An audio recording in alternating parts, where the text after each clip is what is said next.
Hello, good evening, and welcome to another episode of EAO's Just Ask, your monthly live appointment with a leading expert in implant dentistry. My name is Gerrit Heijkoop and I'm the host of this EAO channel, and in this live video session we are going to try to answer all your questions about the socket shield technique. And to do so, who else could be joining us live tonight from Munich in Germany? It's Markus Hürzeler. Markus, good evening. Hello, Gerrit. Great to be here. Great. Yes, it's an honor to have you here on EAO Just Ask, and glad to see you again. For those who are not acquainted with you as we both are, you were educated as a periodontist and a prosthodontist. You placed your first implant already in 1985, you told me. And most importantly, you are officially the inventor of the socket shield technique. And that should be the way to maintain volume in the aesthetic zone. Well, we're going to find all out about that. And we are live on the EAO channel on YouTube at the moment, and that means we are going to try to answer your questions that you put in the live chat. And already quite some people are checking in from all over the world. We have Katalin from Hungary, Dorian from Israel, Wim from Groningen in the Netherlands, Rigmor from Norway, Alex from Amsterdam, Brunilda from Albania, and so on and so on. So if you haven't done so, please let us know who you are and where you're joining us from, and listen carefully to what Markus is saying and make sure you make most of the opportunity that he is live with us tonight. Markus, last time we saw each other, it was at the EAO Congress in Geneva. Remember that last month? Yes, it was great. We had a good time. We had a good time. We had a good experience. We spoke to each other both on site and also for the online broadcast. And I want to remind our viewers tonight also that the EAO online platform is still open until November 30th. So if you haven't done so, you can still register for only 99 euros and get access to all the recordings and all the live broadcasts from the EAO Congress.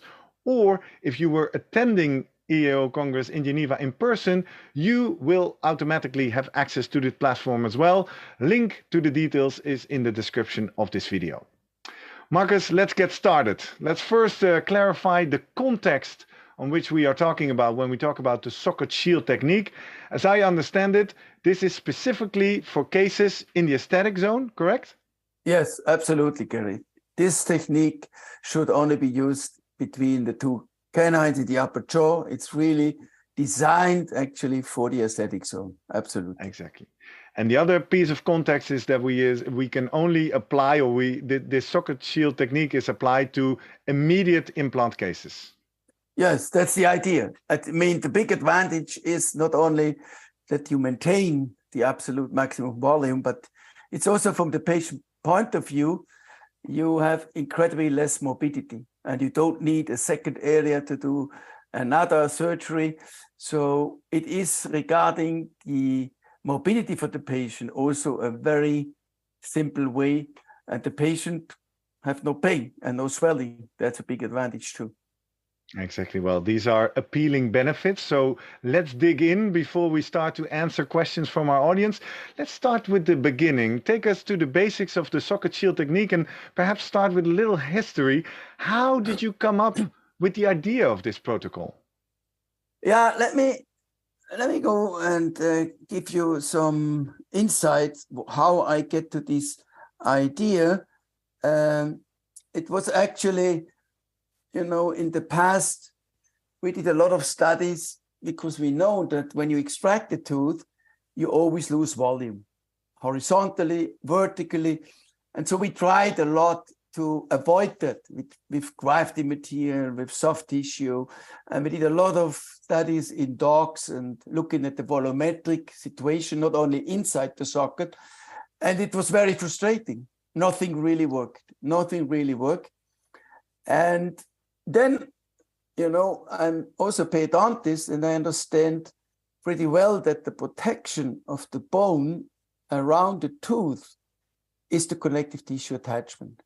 And this is a biological thing to understand. And Gianfranco Carnevale published once a paper, 1983, where he prepared the connective tissue attachment away of the tooth above the bone. And he could show, even in dog, the moment you remove this connective tissue, you lose bone. And so for me, it became more and more clear when we extract the tooth, we have absolutely no chance to maintain the buccal bone completely. This is, for me, clear. It came out more and more from my biological understanding. And then I came out with the idea, why not leave a part of the tooth in there on the buccal side? And with this way, we can indeed maintain the buccal bone completely. And this is then our first proof of principle we published in the Journal of Clinical Implantology in a histological paper. And just to be super clear, you talked about you lose volume. You now talk about maintaining the buccal bone.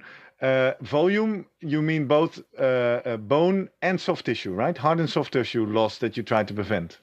Yeah, it's if you want to maintain, before you extract the tooth and you take an impression, then you know exactly the contour of the situation.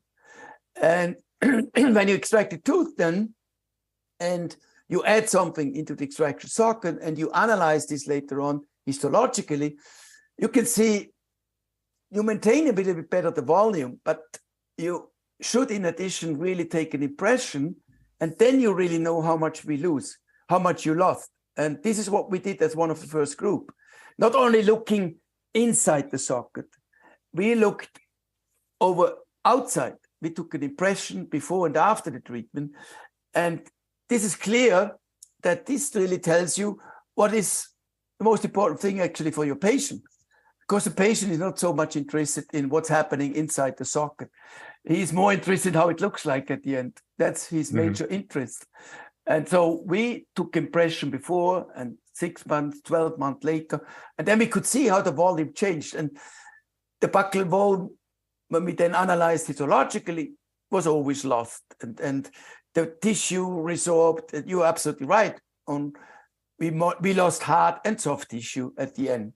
You can never maintain hard and soft tissue the way it was before you extracted the tooth. Exactly. So take us into the world of the socket shield technique. You already gave us some hints. The aim is to maintain volume. You said why? What if we do not extract the full tooth? What if we leave something behind?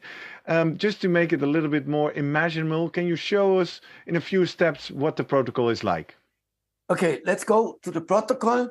Here, today, you take off the crown and then you grind down the tooth on the level of the gingiva. That's the first thing. And then you take off everything what is there, old root canal material, composite, posts, everything you take out of the tooth that only at the end you have the healthy tooth structure left over. So that's what we do here. You don't need so many burrs.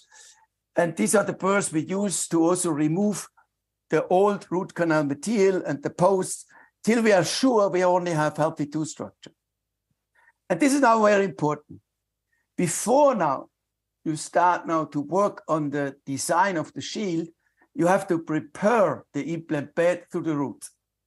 So what you never should do is taking out part of the root before you prepare the implant bed. So first, you always have to prepare the implant bed through the root.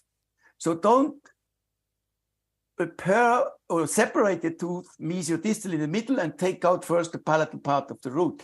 This has a lot of disadvantage. If you want, I could also elaborate that. But yeah, tell me a little bit, Markus. Why is it so important? Because that's the first time when I heard about this technique, I thought, okay, so you take out the tooth, you prepare a shield, you put it back, and then together with the implant, and it's all magic. But you say never extract. Yeah, because now let's see here. You're going to place the implant in a socket shield case exactly the same way you would place an implant when you do an immediate implant placement in the aesthetic zone. So more on the palatal side, like you see here. That's what you do. Now, when you would now take off the palatal part of the root, then you have a problem that the buccal part will guide your burr later on, because the dentin is always harder than the bone. And if you have a thick buccal part, then the burr would be guided to the palatal side in the wrong direction. That's the first disadvantage. And the second, even more disadvantage, is something most of the people don't know actually. You have to lock the shield. This is very, very important. So if you don't lock the shield, and the easiest way to lock the shield is with the implant itself in the apical part. And when you remove already now in this stage where you see what you see here, the clinical picture, when you now remove half of the root already, you lose the opportunity in some areas to lock your shield. And that's a second, even bigger disadvantage when you take off already half of the healthy tooth structure. So you should never do that. This is something. What kind of complications would we see later on if the shield is not locked properly, Markus? What will happen? This is a hot question. What will happen? I can even show you a 7 years follow-up. What happened is then when the shield is not locked, then the shield behaves like a natural tooth. And maybe we should do that. Honestly, I think this is a very, very important issue. Let me, in the meantime, while you look up that slide that accompanies that possible complication in the future, welcome a lot of our audience from all over the world. It's hot in the chat. I'm glad to see you all. Welcome if you just join us. Make sure you use the chat to also send in your questions, your doubts, your worries around this socket shield technique. Or if you hear Markus say anything that's not exactly clear to you, please type it in the chat and I will read it out on your behalf. Markus, tell us. So here we published a paper. This case, we did the socket shield technique 2011.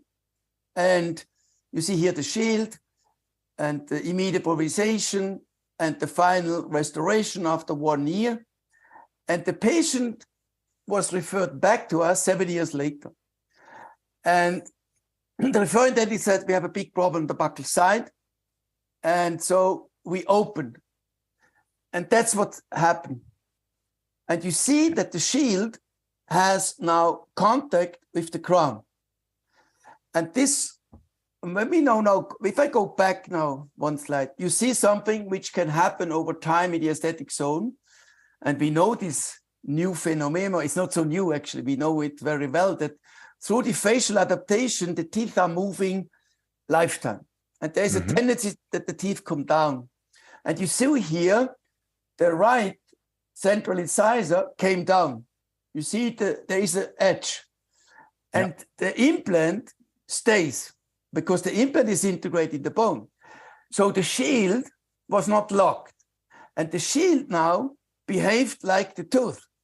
So the shield came down till it touched the crown because the shield was not locked. So this case proves exactly this theory. First of all, it shows you and then something which we know from the orthodontic literature that moving of teeth is lifetime. We don't have to go in detail here. We can jump this over. This shows us after I remove the shield that the socket shield case works tremendously. First, you see clinically the buccal bone is completely maintained. You see that? It's beautiful. The thin buccal bone is still there after 7 years. I have done the case. The shield was not locked. You see, there's only 1.5 millimeter of the implant is exposed. So the shield was way too short and therefore it moved down. I could remove it. And this proof, actually, when you don't lock your shield, the shield behaves at the end like a natural tooth. And then you run long-term exactly this problem. And this problem we could solve, but this is now not so important for you to discuss. And I think it's good to highlight that this is the latest insight, right? This is from a recently published paper by yourself as well. These are new insights over the longer term possible complications if not applied properly in the first place. Yes, at the concept from the beginning, we were not thinking like this. At the beginning, we thought it would be a great idea to have the shield like a natural tooth in there. And we wanted to have periodontal ligament, not only buccally, also on the inside to the bone, to the implant. But this we don't want today anymore. You have actually two possibilities to lock your shield. One, maybe the more easier one, is the mechanical one, where you use the implant itself to lock the shield. This you can today pretty well predictable do. And the second one is you want to gain bone between the shield and your implant. And this you can also influence as a surgeon, that you open the shield mesially, distal a little bit, so the blood coagule can grow in there, and you're expecting bone, that the bone can grow between the shield and the implant. And then you get a so-called, we call this a biological locking. For instance, here I have a picture, a histological picture, where you can see beautiful the shield, and between the shield and the implant, you have completely bone.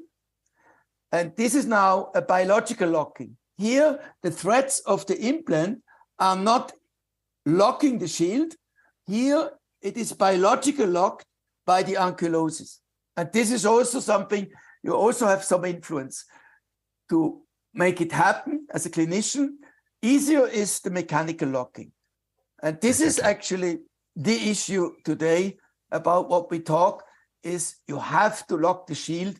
And this we are doing about 6-7 years since now. I see some first questions coming in. Let's see if this is a short one. Ahmed Tariq is joining us from Morocco, and he writes, is the provisional obligatory in the socket shield technique? You very quickly, when you went through the case, you said we put in a provisional or not? A provisional or what? Yeah. The provisional of this case, I mean, the kind of provisional you are going to do is a removable. It can be fixed on the palatal implant. It can be a bridge. It can be a resin bonded bridge. It can be immediate Provisionalization. Depends on the stability of the implant. There are different possibilities to make a provisional. What you have to do is always either you do a provisional on the implant, or you have to place an individualized healing abutment on the implant to support the soft tissue. This is absolutely mandatory. Otherwise, you're going to lose the tissue like you would extract a tooth and do nothing. Exactly. Good point. Good question, Ahmed. Thank you very much. Amir, I see your question on the complication as well, but I'm going to park it quickly because we were in the middle of going through the protocol when we already diverted to the sideway of the importance of locking the socket shield. Let's continue on the protocol a little bit, Markus. You showed us.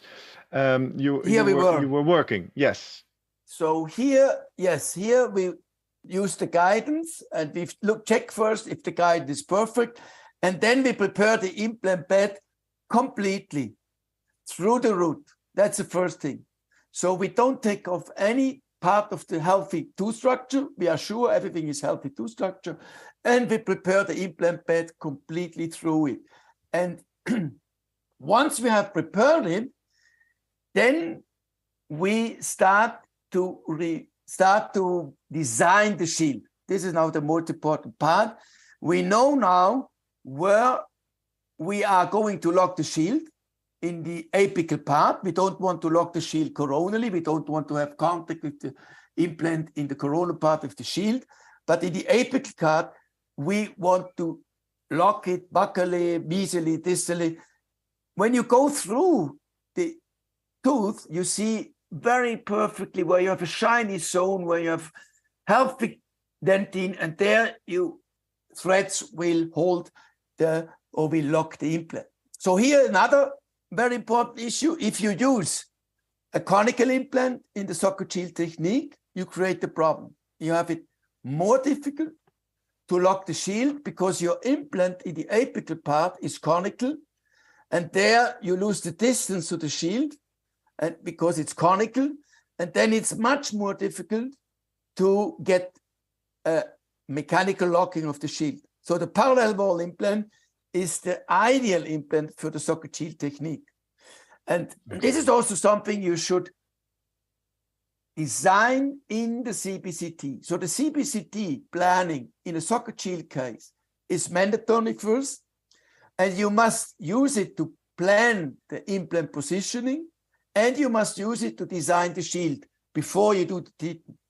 And then you start to prepare the shield in the coronal part, and then you start to take off healthy tooth structure on the palatal side, where you don't want to lock it, where you don't need the shield, and you do this on both sides, and then you thin out the coronal part. Here there are hot questions. How deep can you now go with your shield? Should you stay at the level of the buccal bone?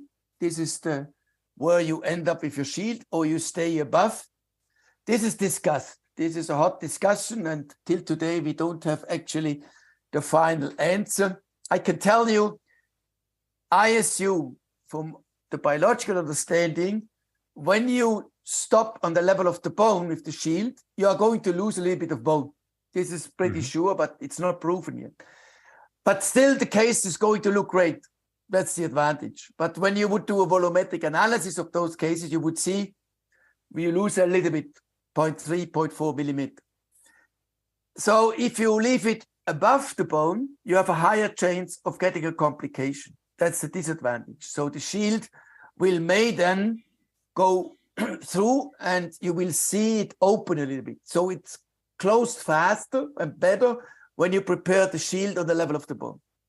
So here we don't Can I quickly intervene with a clarifying question?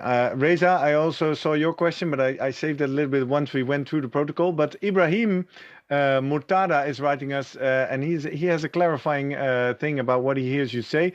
He says the early guidelines for the socket shield technique used to elaborate on making a gap between the implant and the shield. According to the new studies, you are suggesting to make them in contact? It's kind of clarifying if he understands this correctly. No. Wrong. In the corona part... Good, Ibrahim. Thank you for asking. We are live. Now we clarify. In the corona part, you are not allowed to have contact. Never. You should never have a contact in the corona part. There you want the bone grow between your implant and your shield. The contact you want to have, namely to lock the shield, needs to be apical. Excuse me. Somewhere in the apical part. There you want to have contact, that the shield cannot move down in the apical direction like a natural tooth. So this is different. This is different than the original protocol, that's true. In the new protocols, which we published 3 years ago, what we are doing since 7 years is we lock the shield mechanically. So you will not have this long-term complication, which I shared with you at the beginning. Exactly, clear. Good to clarify. Thank you, Ibrahim. Thank you, Markus. What is the next step? Because I don't think we're done yet. Okay. Now, as you see here, we prepare the shield in the coronal part. This is now now we have a good picture to understand there is a gap in the coronal part, and apically here, in this case, on the buccal side, we lock the shield with 1 or 2 threads. That's the idea. But this locking can also be mesially or distally. So it doesn't have to be all the time on the buccal side. But this is exactly how it should look like. Here, coronally, you should make space. You see that the blood can grow from the side in between the shield and the implant, and then you achieve a biological locking in addition, because bone will grow between the shield and the implant. Sometimes you have to lock it like this, but in the deepness, this is now deeper, not coronally. In the deepness, you lock it interproximally, and at the top, you have again space for the bone and the blood coagulation. The coronal sheet preparation, this is also a little bit wrong understood worldwide. You see, first we use the carbide burr, and now we use a diamond burr. You have to remove on the buccal side the epithelium. You all know that on the buccal side, here in the healthy situation, you have epithelium attachment. And this should be carefully grind it away that you provoke some bleeding on the buccal side, but you have to be very careful. And this you do with a diamond burr. So don't protect the shield, the gingiva on the buccal side with an instrument. This is actually wrong, because then you do not provoke the bleeding what you need for getting there a good blood coagul and later on bone. So here we use a diamond burr, and then the shield is prepared. Then before you place your implant, control the stability and integrity of your shield, add a drop of toluidine blue to make sure that there is no fracture in this shield. That's the worst that can happen. Before you place the implant, place toluidine blue, a drop, and rinse it, then you know that it's integer, that there is no fracture line, and then you place the implant. This is the easy part. Just an in-between question. What do you do in this step when you actually do see a fracture? Is the shield lost? Do you have to go to a different approach, or? When you have a fracture, then what we also published, then you have, first of all, you have to open the fracture line. So you take a small burr, fish burr, and then you open the fracture line. You see it perfectly, and you create 0.8 millimeter space, and then the bone can grow in there. If the shield is enough locked mesially and distally, you can leave 2 shields. If one of the shield is mobile, you have to take it off. That is indeed lost. You're right. Yeah. So then you place the implant, and then this is how it looks like. You see coronally, no contact. Apically, I have contact. The shield is locked. I have the big advantage. I'm using a parallel wall implant, so I'm 100% sure that this shield is locked. So I will never have a long-term complication. And then you prepare individualized healing about. So the question is, which we also, honestly, I don't know the answer either. Do we fill up the gap between the shield and the implant with grafting material? This is controversial at the moment. There is no answer for that. I would run it the same way like on implant. If the gap is more than 1.5 millimeter, then I will place some grafting material, because then you have less shrinkage of your blood coagulum. But if the gap is only 1 millimeter, till 1.5 millimeter, I would just leave the blood coagulum. But there is no data yet about this. This needs to be further research to determine. There needs to be research done. Exactly. And then you prepare, when the implant is not stable enough, you have to make an individualized healing abutment, as you see here. And here, apically, I had to do some guided bone regeneration. This is not so important. But this is then the healing abutment with the perfect emergence profile. And this you leave now for 4-5 months. Here we have a provisional on the palatal implant. This is a very comfortable, the best provisional you can make. So this provisional is seated on a palatal implant. Some patients want that. You see this here now in the radiograph. Wait 4 or 5 months, and then you make the final crown. So this is the beginning of the treatment. You see that here the patient already has a recession on the tooth. He didn't want to correct that. So we still end up also with a recession on the implant. This is now the situation when we place the final crown on this implant, and it looks like we haven't done anything. And when we go now further, this is occlusally. You see, this is now 2022. So you see a completely stable situation over a long term of period. Exactly. And no loss of bone and no loss of volume. The recession which we have on this implant, if we are honestly, we had already at the beginning. So I told the patient, if he wants a perfect result, we could have also extrude this tooth a little bit, get rid of the recession, and then we could have done the socket sheet and we would have ended up with the perfect result. But the patient didn't want that. he said, when it looks the same like it looks at the beginning of the treatment, he was happy. And that's what we achieved. So this is more or less the protocol and the steps. Let's see today. if we can tie the different questions to these different steps, because we have quite some questions rolling in. One is quite fundamental. It relates to the question of Pascal B. Pascal, I'm going to bring it soon, but it's a fundamental one, Markus. Exactly when you mentioned it looks exactly as how we started, I now also understand we use part of the tooth to improve the results. But I'm starting to think, why take the tooth out in the first place, right? I mean, there must be something wrong or something happening why we go for an implant treatment in the first place. Is that a limiting factor? What about the health of the tooth? Yeah, I mean, most of the teeth when we do the socket shield techniques are endodontic failures. When the tooth is fractured on the level of the bone, when the tooth is fractured on the level of the gingiva, root canal treated teeth are the ideal tooth for socket shield. I mean, in a periodontally involved situation, you would not do socket shield because you already have an aesthetic compromised outcome.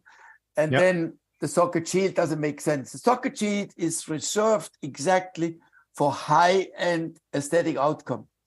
And in our opinion, when you have to replace two teeth beside each other in the aesthetic zone, you should today discuss this option with the patient, because this is the only option where you can predictably maintain a papilla between two implants. This is with any other technique is possible. If it's a single tooth, we can discuss now, is it too risky in comparison to immediate implant placement or delayed implant placement? I mean, this is a question about how many... There's several questions, and I think we get to the risk of complications and how to prevent them as well. Just to develop a little bit on Pascal B's question, he says, what about a tooth with apical lesions? It's kind of related to what if the tooth is not completely healthy, and he then specifically refers to the apical part. I guess then the case is not qualified for a socket shield, or is it? Oh yeah, this is I mean, this is also pretty well known. I mean, this is the same question. Can you place an implant immediately in extraction socket where you have an apical lesion? I mean, there we have a lot of data that this is absolutely allowed. We have the science behind us that we can even place an implant in an extraction socket where there is an apical lesion. I mean, this is shown in the literature, and it's the same thing for the socket shield. The only thing what you have to do in a socket shield case is, for sure, you have to make sure that you remove the apex. So, and you have to remove all the granulation tissue. Technically, it is a little bit more demanding. There's no doubt that just taking out the tooth and place an implant is already also a little bit more demanding than delayed. But the socket shield makes the treatment even more demanding. There's no question about that. Then you have to prepare your implant bed to the root, and then you have to remove all the granulation tissue. There's no doubt, like you would do an immediate place when you would have an apical lesion, extracted tooth, you would remove all the granulation tissue, and then you would go ahead and place the implant too in an extraction socket. And this is well documented.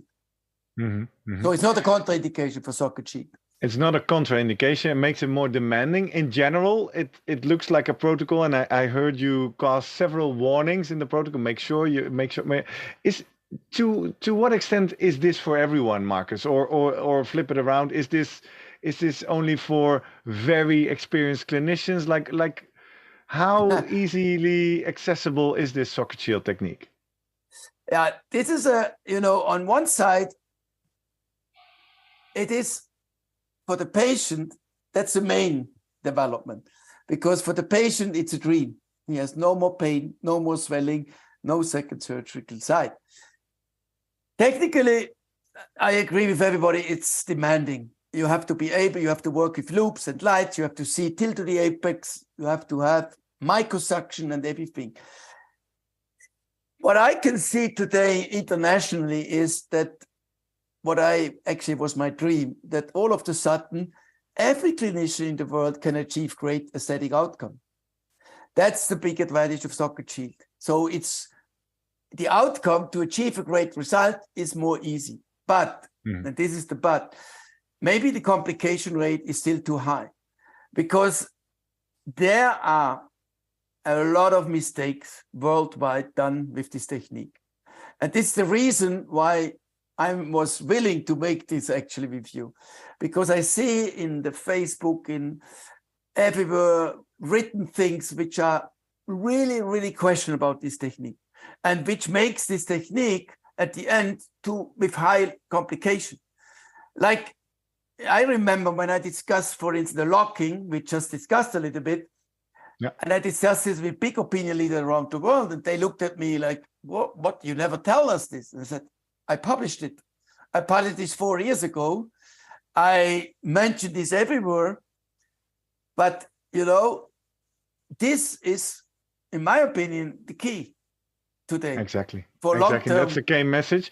When we were talking about the locking, some more questions came in. So let's dive into that. Amir, I promise you I come back to your question and I bring it together with the Reza's question, I think. Amir is writing, the complication that we talked about, that in the end the socket shield was touching the prosthesis.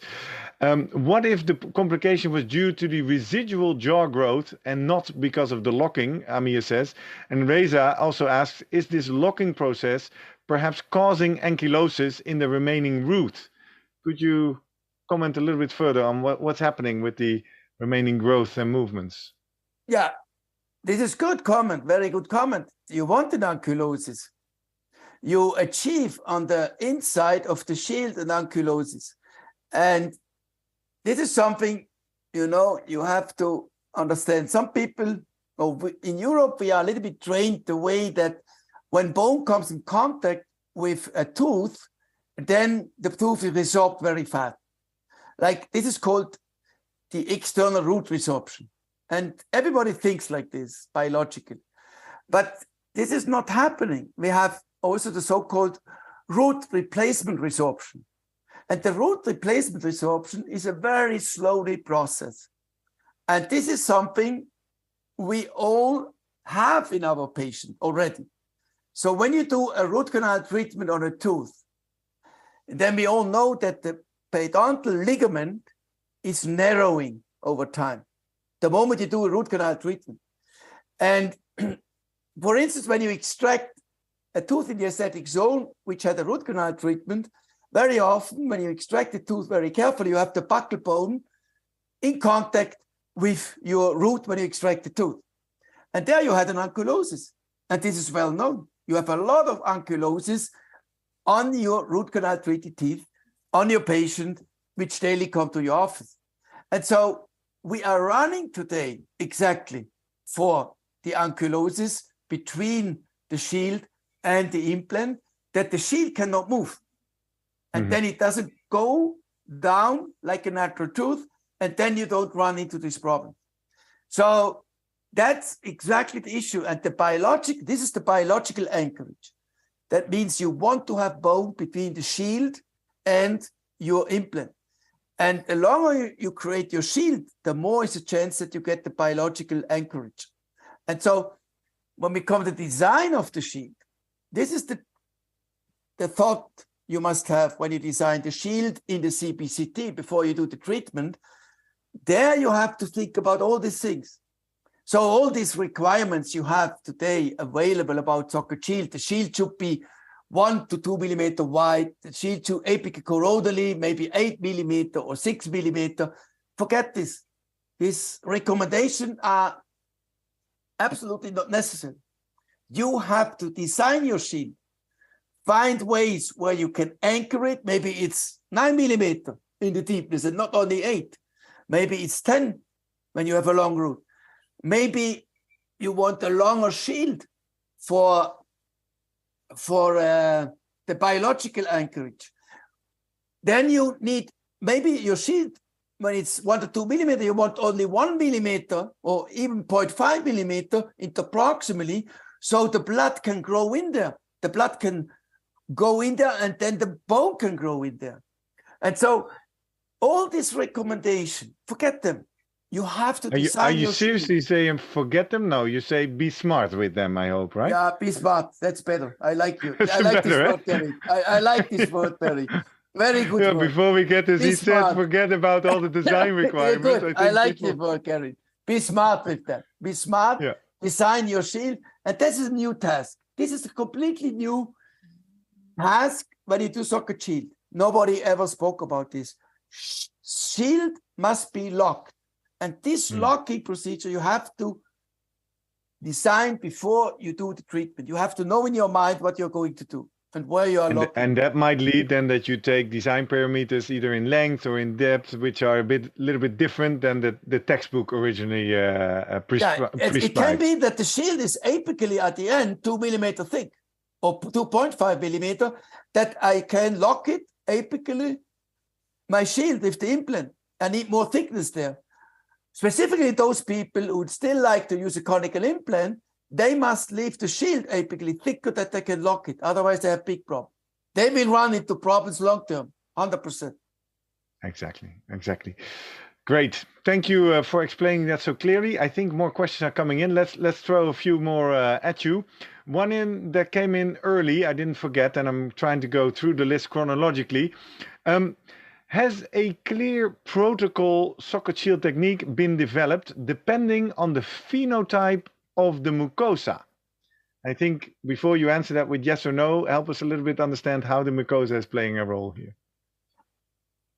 Okay, we don't speak about mucosa anymore in socket shield. That's a big advantage. We speak about gingiva now.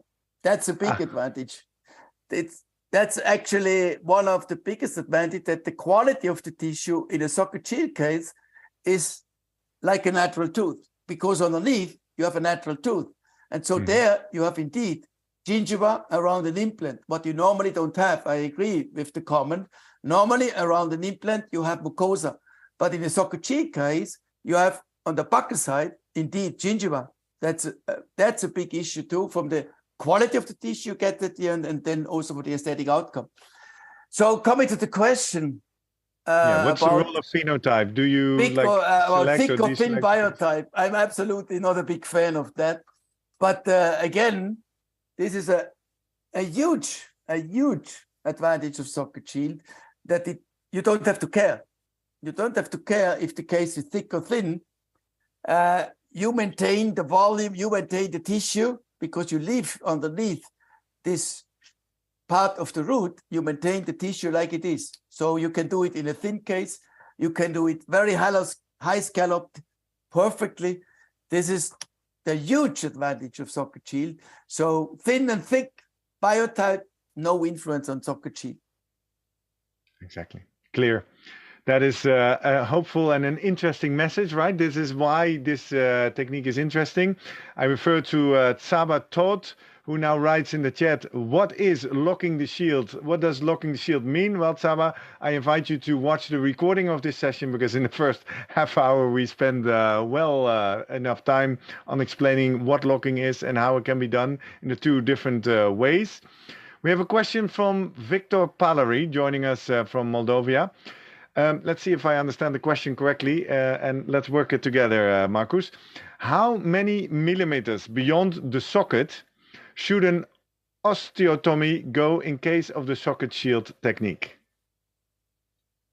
Does that make sense to you? Yeah, he wants to know how much apically you have to go with your implant into the natural bone, in the native bone. This is, this is not you cannot give a number here. This is a question about how you stabilize your implant in the native bone. If you can do this with 3 millimeter, do it with 3 millimeter. If you don't need it, you can do it without. Doesn't matter. So when you have in the apical part, for instance, where you lock the shield and you go 3 millimeter or 2 millimeter, because you use the shield in addition as locking, not only the shield, but also the implant is up more stable with your shield, then 2 millimeter can be enough. So there is no recommendation. Maybe I show you something here. You see, I can go, and because of the question the lady had, this is what you are doing in a CBCT. You are going to plan your implant three-dimensionally, and now you think about where can I lock the shield? And how deep do I go? I don't have to go build to the nasal floor. I don't have to go more than 3-4 millimeters. I could go another 6 millimeters if I want, but we don't need to do that. And so you have to go, you see, for instance, here, this is very interesting now. This is now a completely different situation. So and just and I know, Markus, because we looked at this image a few days ago, but just for people who don't watch these images all the time, we see in the green line, we see the contour of the implant, and the smooth green line is kind of the required level of bone around it, right? To obtain all the stability. This is the distance, the software. These are the 2 millimeter distance the software set as a safety. Exactly. This is the safety zone. Exactly. And here, for instance, you see somebody ask how to lock the shield. This shield you can only lock interproximally. This shield is impossible to lock apically because you have to remove apically all this inflamed area you have to take off. And so this shield can only be locked apically interproximally. And this I know from the beginning. When I plan this, I serve through my CBCT horizontally and laterally. So I know exactly where I'm going to shield, where I'm going to lock it with my implant. And here I have a little bit more of my implant placed into native bone. So I can show you many cases where you see, this is what you have to do. Planning, planning, planning, planning. When you do a socket shield case, you must have a CBCT, not only for the position of the implant, but also for the design of your shield. This is mandatory. Exactly. And Markus, do you do this designing yourself? Do you have a lab technician doing that? Who is taking on this role? Is it you behind the computer working it? I like this question. This is a very important question, Gerrit. Thank you very much. Because, you know, normally I have my doctors who plan my patients, do the navigation, they plan that, and I only look for 5 seconds, 10 seconds. You know, they are so good now, most of the time with everything perfect. But when I do a socket shield case, I do it myself. Because there I must have in my mind exactly the bony situation and where can I lock it. So this I cannot delegate to somebody else. Then I have no idea when I go in. I need to do it myself. I need to know where I lock the shield. And that's why this is the only planning I do myself. So this requires another extra skill. You also need to be comfortable with the designing software and the CAD/CAM software to work with this as well. So again, absolutely, some more demands for the professional coming up here. Questions coming in. Let's round off a few more. Eris Dragotti writes the following. We have found that a connective tissue zone develops in the upper third between the implant and the shield if we don't graft the gap. You talked a little bit about that earlier. Do you see a problem there? Yeah, that's exactly what I said. We have to, I think this depends on the gap thickness. Yeah, the first thing you said, for those who joined later, you said this needs to be further researched, right? Yeah, exactly. There is no scientific evidence. I haven't looked at any publication. If they found this out, then they have to publish it. They have to make a publication, and the histology needs to be evaluated and documented, and then we have to look at that as a group. And these are the two things I like to elaborate in the future. It's exactly, do we really need grafting material there? In my opinion, depends exactly like on a natural tooth, extraction immediate or not, about the shrinkage. If there is soft tissue, the blood coagul shrink, and therefore you get a little bit soft tissue there. I agree.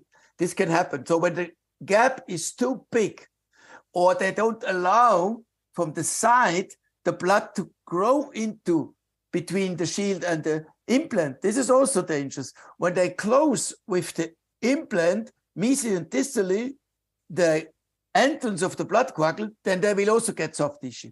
So there are many, many factors which can influence that you get between the shield and your implant soft tissue. It has to do biological, this is a biological thinking, with the blood coagul, shrinkage, and by adding grafting material, you can stabilize the the blood coagul better. This is also known. So, yeah, the question is if they have bone then there. So I have a lot of histology where I can show you. Let me share this with you. I can share this with you. Yeah. For instance, let me see.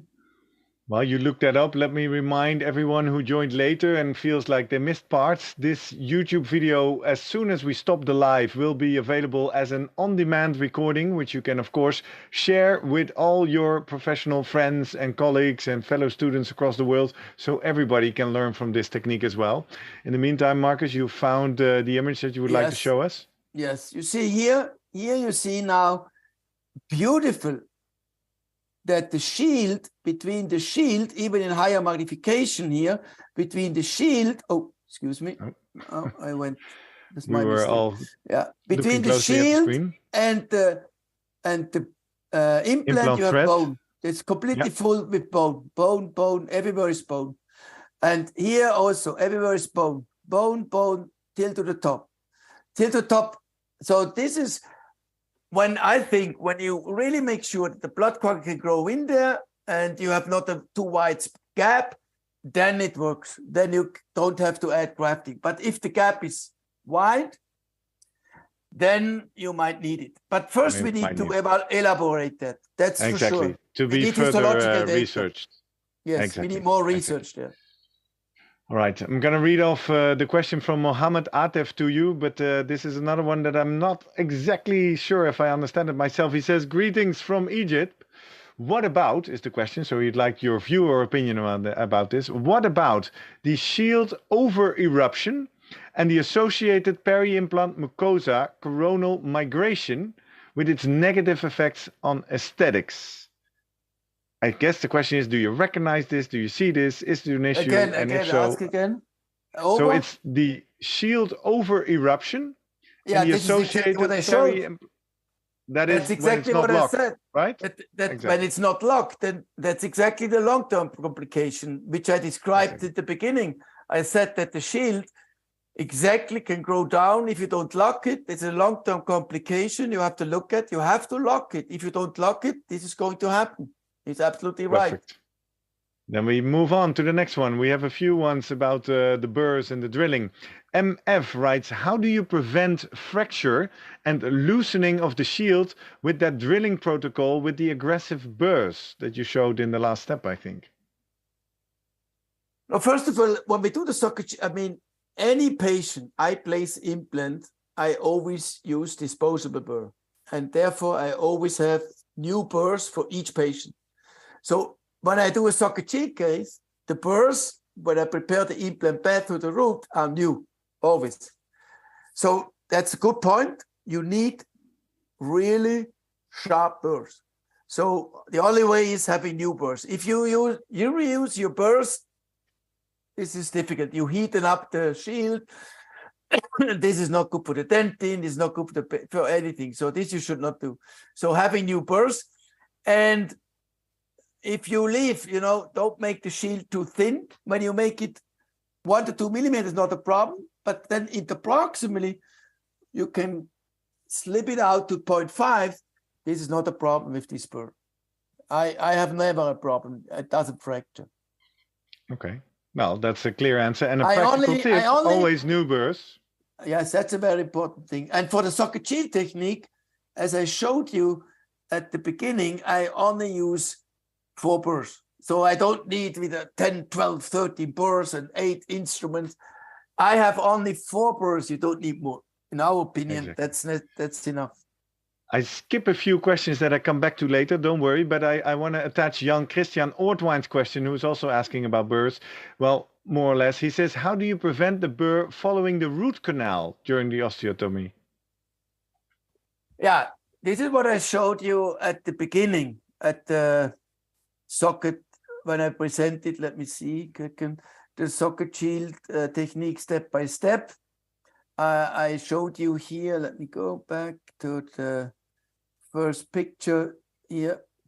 So here, what you do first, the first 2 millimeter drill is always guided by a template. So what I'm doing is I place the template, then I go in only 1, 2 millimeter, with the burr. Then I take the template off and I check if I'm exactly there where I planned it. And now you can just go down with the 2 millimeter drill. And then you are safe. To have the 2 millimeter preparation, then your second burr follows the 2 millimeter preparation, at the next one, the 2.8 millimeter. So this follows. Indeed, you're right. What can happen sometimes, let me go back for a second. Here, when you go down here, the second burr is not a problem. Sometimes the third burr is a little bit in the bone. And as I said at the beginning, the bone is softer than the dentin. And then sometimes your burr is pushed by the dentin to the palatal side. And then you have to press against it. This is a good point. This is not easy. You have to have a little bit of experience. Exactly. But follow these guidelines, please. Don't take out anything of the tooth before you have not finished the implant preparation. Then you have it easier to lock it. That's the key. Exactly. Are you up for some more questions? Take a sip of tea, Markus, because I have some more for you coming. Ridba Mubarak is writing the following, and I think we already saw a complication in case of fracture. Here's another potential complication during the protocol, I think. In case of a buccal dehiscence, what do we have to do? Is that case lost, different protocol? What can you do? When you have a buccal dehiscence on the tooth, yep, you are going to do the socket shield. I expect that is what they mean, because that's what we're talking about. Yeah, this is very easy. When you have a buccal dehiscent and you want to do a socket shield case, then you extrude the tooth first. So you orthodontally extrude the tooth. By doing that, the tissue and the bone comes down. And this is now the big advantage of the new protocol, which we use in 7 years. When you have moved it down, and then you do the socket shield, you lock the shield coronally. So you don't have to wait now for the retention phase till the bone comes down completely, but you can lock the shield in the coronal position, and then it stays there forever. And so you get over this problem of your recession. Exactly. That's the way how to do socket shield in a case like this. And you even say this is easy. Well, it involves another additional step, orthodontal treatment as well. But indeed, after that, it becomes easy. Per Oscar Ottestad, he's a regular from Norway, joining our Just Ask. Good to see you again, Per. He says, do you recommend any torque limits when inserting the implant? Okay, the torque is... the torque is overestimated. This is something we should not discuss, because the torque has to do with the hardware you use. And, when you use, let's say, now I say some brand Noble Active, for instance, you need a very high torque that the implant will survive. This is the hardware, ask for that. So you need 60, 70 Newton centimeter torque that the implant will integrate. And today we have very aggressive implants available, which need hard torques, conical implant. They need a high torque for high primer stability. Everybody has to know himself what he's doing. I don't like this. I think this is... But I think Per is asking the question to you because of a relation to what might happen to the shield, right? Do you see any risks there? Yeah, he's right. This is a big problem. This is a big problem when you go with conical implant and you have afterwards, you look for locking, and then you have a high torque and you have a conical implant. This push the shield on outside. So again, that's why I don't use a conical implant in a socket shield case. I never use a conical implant in a socket shield case because I have a parallel wall implant. And so my threads just go into the shield, lock it, and don't give pressure on the shield. So the people who are using a conical implant have really a problem. I agree completely with you. The higher the torque get, the higher the chance that the shield will push out to the buccal bone, and then you have a problem. And since we know today that you have to lock it with a conical implant, and I know 70% of the people who are doing socket shield today worldwide are using conical implant. So So here's another important recommendation of our session tonight. absolutely. I'm Clear. convinced that you should use a parallel walled implant. On that parallel walled implant, Luis Peredo is asking, do you recommend any specific design of the threads? Does that matter in terms of anchoring or other risk factors? No, I mean, if the threads are aggressive but parallel wall, it doesn't matter. But the thread itself can be, I know what he means. They are today more aggressive to get higher primary stability, but this is not a problem with the dentine. The problem is when they are conical. So a high aggressive thread will not make a difference when it's parallel wall, but when it's conical, then it's a problem.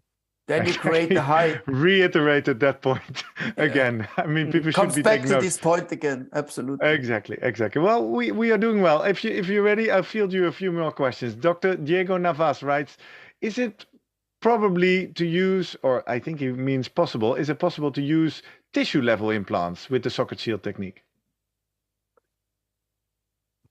Well, when you use a tissue level implant, you have a problem with the aesthetic outcome. This is always a problem. So then you have to, you have to be very familiar with using tissue level implant, but in the aesthetic zone, a tissue level implant is, regarding the aesthetic outcome, always very critical. You have problems. You have problems to support the tissue the right way, and if you you have to place the tissue level implant very much coronally, which is good. I don't disagree with this implant design, but in the aesthetic zone, difficult. In my opinion, in the aesthetic zone, we do the same thing with implants like we do with prosto. When we place a margin, a crown margin as a prosthodontic guy, we place the crown margin subgingivally in the aesthetic zone. So we know biologically this is a compromise.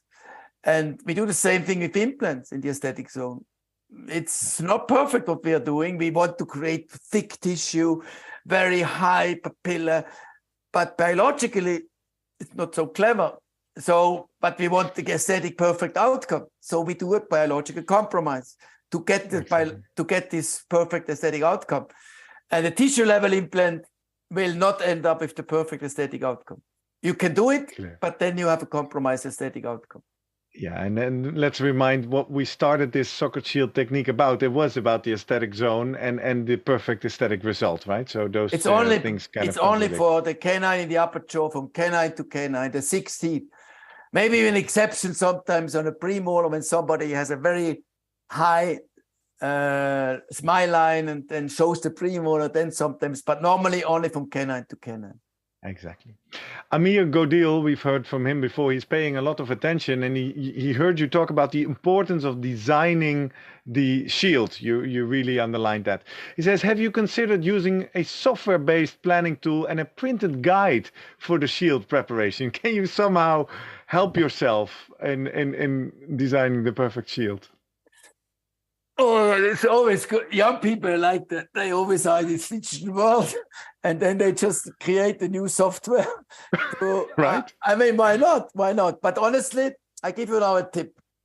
It is not so difficult, because when you follow the guide that I said, you first take gate spurs, remove all the old root canal material, then you remove all the composite and post, then you have only healthy tooth structure. And now you prepare your implant bed with your burrs. You normally prepare an implant bed through the root. Then with the loops and lights, with a microsuction, you can see perfectly where your shield, your healthy tooth structure is apically. There's this, to the preparation of these burrs, your dentine becomes very shiny. This is very shiny zone. So you see perfectly through, but you have to use 4 to 6 time magnification loop and lights. Without that, you cannot do it. And you need microsuction. Then you can see this perfectly where you can lock your shield, and then you just prepare around. and prepare your shield around, take off this hair and this 4 to 6 square millimeter of very shiny dentin, you leave. And there you lock your shield. It is, you just have to do it once, twice, and 3 times, and then you will find out he's right. This is, have it in your mind, in the planning, design it, and then prepare, and then go and watch, and you will see this is clinically, you can do that. If you can create software for that, you can also do that. Yeah, you can also share that, exactly. Let's see if I'm looking at the clock. I'm just fielding you a few more questions. Eva Antono, you already told me, ooh, that's a hot question. I think this might be a hot question as well. Hello from Greece, she says. Have you got any data on implants placed with the socket shield technique that have developed peri-implantitis? Always a hot topic in this industry as well. You mean what do we know? The implants later on have developed after doing socket exactly. shield? Is there any data on perhaps a relation, an indication whether the socket shield technique, more cases, less cases, any relation with peri-implantitis described? Okay, this is in our, I just can tell you what, I mean, we have in your data, in our data, it's not published that there is an increased problem. The problems are, like I said, sometimes you have the contact. This you can prevent today. This is for sure. And then you don't have this problem anymore. So the learning curve in our hands is tremendously. So the complication rate at the beginning and today is completely dropped down. But yes, I have cases like this case I showed where I had to remove the shield because it moved after 6, 8 years. And I didn't show it to you, but what we did in those cases, all of them, the implant was perfectly also integrated. We did normally guided bone regeneration with autologous bone and used membrane, or today we use membranes very often, a subepithelial connective tissue, and then we covered it and we could solve them very easily, those cases. So we had not cases where we had to take off the implant. Exactly. And also no specific knowledge to you about data about the incidence of peri-implantitis. That you have more peri-implantitis. Or less, would also be interesting, but there is no... Yeah, but looking at the data, it's interesting to see that all of the data, looking at the periodontal bone loss around cases in socket shield or delayed or immediate, socket shield is always the best regarding maintenance of the bone, also interproximal, always. When we look at the data, at the radiographic analysis of implants over years, then socket shield maintains the bone also interproximally best. This is shown. This is shown in the literature. Exactly. So I guess it will be difficult to answer Fernando Villar's question as well. He also wants to know more about long-term complications. I think we covered that. But what would happen in the case of peri-implantitis? Have you had a case with peri-implantitis, and what was needed to be done? It's very simple. This is like a normal, It's not different from a normal peri-implantitis. It's a normal approach. You add first what we do in an aesthetic zone. We add Ligosan, a local antibiotics, 2 weeks before the surgery. Then we open, according to our understanding, how we do guided tissue regeneration around teeth in the aesthetic zone. We do the same surgical approach around implants. We reconstruct the bony defect after cleaning the implant surface like we all do it. Then we add autologous bone. Then we use as membrane today connective tissue, autologous connective tissue. And then we place the flap over it with special suturing technique, a little bit special flap design.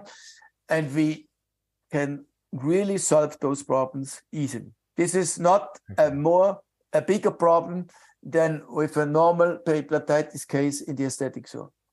Exactly. Clear. Next question. I'm just going through the list now and we're answering them fast. So let's see if we can try a few more. I think this next one can relatively easily be answered because I think we somehow covered it already. In the case of a patient with periodontitis with resorption of the buccal bone, where do you keep the level of the shield? I think you already mentioned that that type of patient is not even qualified for this technique, but maybe I'll let you answer. Yeah. You already gave the answer. In That's the it, right? case, it doesn't make sense to do socket shield. You can think about, there are in the future some thoughts, but in general, it's exactly your answer. In general, don't go there. Don't right? go there. Alberto Socado joining us from Spain. Do you recommend to always do it with a guide? And with it, he means, I think, the socket shield technique. I think you already showed the importance of the guide already. He says, or sometimes do you also go freehand or brain guided, as some call it? No, too risky. Never. I would never do that. After showing you all these CBCTs picture, you have seen, you never know where the tooth is in reference to the remaining bone. And this is in the aesthetic zone. I would not do that. Too risky. Too risky. Exactly. Not our recommendation. We're getting to the bottom of the list, Markus. Hang in there. Brunilda Gashi joining us from Albania says, and also this one is answered, do you ever use this technique in the posterior teeth or only in the anterior ones? And Brunilda, I just want to say, good you qualify, because this is apparently a doubt you have after listening with us for almost a little over an hour. But it's a quick answer, I think, Markus. No, don't use it in the posterior. I mean, people are using socket shield from the first to the first molar. There are cases published like this. Don't do that. It doesn't make sense because it's so demanding. And you have to really eat that it takes too long. But if you do it perfectly on each tooth, I mean, just burr to the tooth. But following all our thoughts you must have today, lock it, create enough space at the top for the blood cork to grow in, that the bone can grow in, that you get biological anchorage, that you get mechanical anchorage, that you are exactly a little bit above the bone. This is very complicated. So one is enough. Don't do now 12 in one quadrant, in one jaw. I would never do that. What I would do for sure, maybe this is a recommendation where I would say you have to think about that. And this is what I said at the beginning, when you have to replace two teeth beside each other. And here you see a case. She is a model and she has both teeth fractured. Both central incisor. I mean, if you fail with the treatment here, it's going to be a nightmare for this lady. She is not anymore, she cannot do a professional anymore. And this was 2013. And we see the situation. We don't watch the film here. We do socket shield on both. And now you see something very unique, something which you never have seen, this picture. This picture shows you now, when you look into proximity between those two shields, you can see a buccal papilla and a palatal papilla. And between those two papilla, you see a caul, a non-keratinized zone. This you never see around implants which you normally place. If it's delayed, if it's immediate, you never see a caul between two implants. This is impossible. This you can only achieve with socket shield. And so you get the beautiful papilla between two implants. That's the end result, 2014. The two crowns. Just a clarifying question on the previous question, Markus. I'm also now getting curious. I do not see this shield, do I? In the previous photo you you could not see it. It's covered. Aha. This is the healing by the gingiva. Exactly. It's covered. It's below. And you cannot see it here. You are not allowed to see it. It's covered by the tissue. This is 2014. This is the radiograph. And this is 8 years later. No changes. Not a tenth of a millimeter. Except that there's no more fractured teeth, of course, right? Yes. That is the important This smile, look at her smile today. 8 years later, still the same. Exactly. That's something, a caul, a non-keratinized area between two implants, a real papilla between two implants, which you have normally between two teeth, you can never achieve with any other treatment. This is biologically 100% like this. So this is really exceptional. Nice case. I think almost a very nice case to end up with as well. I'm looking at the clock. I told you before, this session is going to last anywhere between 45 and 75 minutes. I think we're in minute 74. So although I see 2 or 3 questions still remaining, I'm going to leave that for now. I think, Markus, there's a lot of publications and educational materials around the socket shield technique and from your hand available around the web as well. Let me remind everyone, if you're curious and to hear more from Markus, you can still join our EAO Geneva Congress platform. The EAO online platform is still online until November 30th. That is something else than the EAO channel on YouTube here. Here on YouTube, this is available year-round for free for everyone around the world. So make sure you share the link if you know anybody who finds this interesting. But this is specifically all the Congress sessions, the live sessions, the online sessions are available only for 99 euros. And also for those members who were or those who were attending in Geneva, you can access this online content and online platform for free until November 30th. So make sure you do that as well. Markus, we have covered so immensely many questions and a lot of important topics, a lot of important messages that you wanted to highlight tonight in this session. If there's anything that you could make as a final remark, as a final word for people to take away from this session, what would you like to underline? I think the socket shield technique is not anymore an experimental technique. This is for sure we can say today. We have today 7 randomized clinical trials already. We have 3 prospective studies, 7 retrospective studies. So it's not anymore that people can say this is experimental. And yes, let's work. We have not yet evaluated everything. I completely agree. But let's go on as a community together, because the advantages of this technique for the patient is just amazing. And this is our driving force in our team. You know, we think today a little bit different in implant therapy.